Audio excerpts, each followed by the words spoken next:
There's just something about being reminded that the world is big and beautiful, transformative things are happening, and particularly during COVID, our worlds were made to be very, very small, and in some ways we had to become frightened of other people and intimacy, and so to go back out there and to think, gosh, there are so many ideas, there are so many experiences.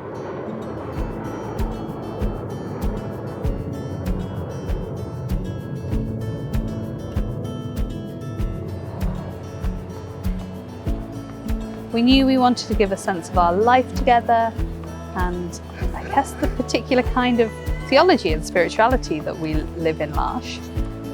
We also wanted to have an experience that would enable Zoe and Zainab to be exactly who they were, and to not feel compelled to be a certain way or to present in a certain way.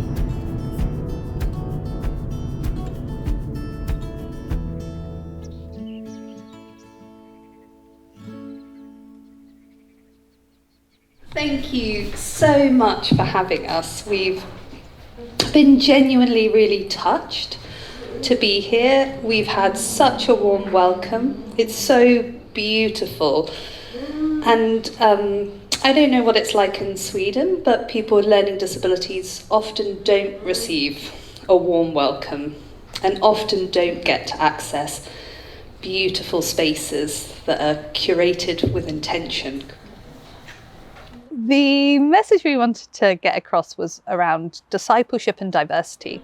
What is so amazing is neither Zoe or Zainab, who came, two people with learning disabilities, neither of them use spoken communication.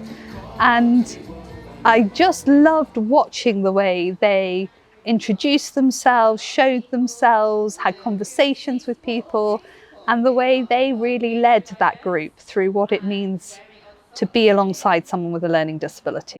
So everyone takes a turn, so you roll the dice, then the next person, the next person. As soon as someone gets the one, you can draw the body, and then you have to keep going. We wanted it to be accessible and playful and creative and embodied in the way that our life and our spirituality in L'Arche is, because of who we are and the way we understand the worlds and our different takes on spirituality and our different processing abilities. And so we used drama and we played games and we made weavings and we laughed a lot because we wanted people to go away with an experience, and also an experience that they could replicate. On earth as it is in heaven, and the glory are yours now and forever. Being a church is, actually being, a humanity together. And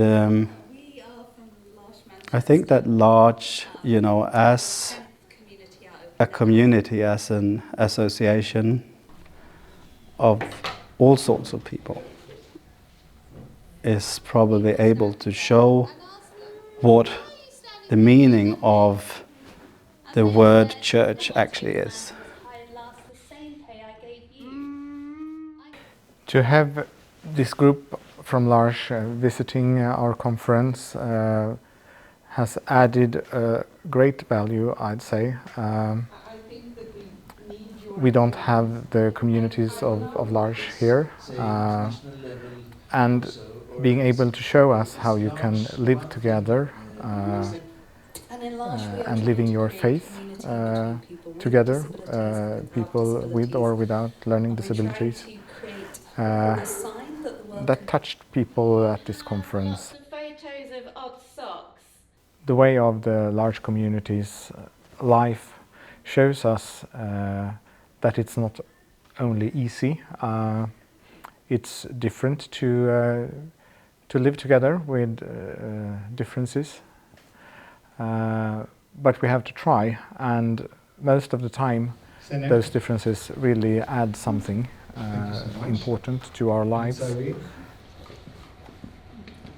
We had this incredible evening where we got invited to spend time with a disability group that are part of a church in Sweden.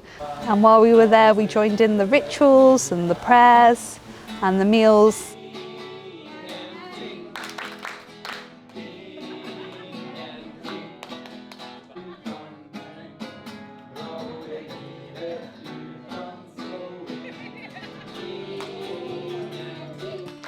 I think also it just made me realise that we're not the only people living this. Like, L'Arche doesn't have a monopoly on love and belonging and friendship with people with and without learning disabilities, but also generally that there are other groups, other people who are living the same kinds of intentions that we are, and that it's good to be together.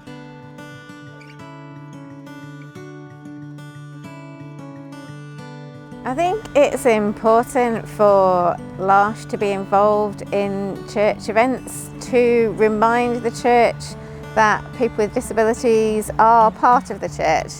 Theoretically, the body of Christ should be including all parts, and that includes disabled people. So having L'Arche come and make that point visibly by who we are, I think that's really important. Came away from the trip feeling incredibly proud and reminded that what we are building here is important, that it has something to offer the world, that it is different.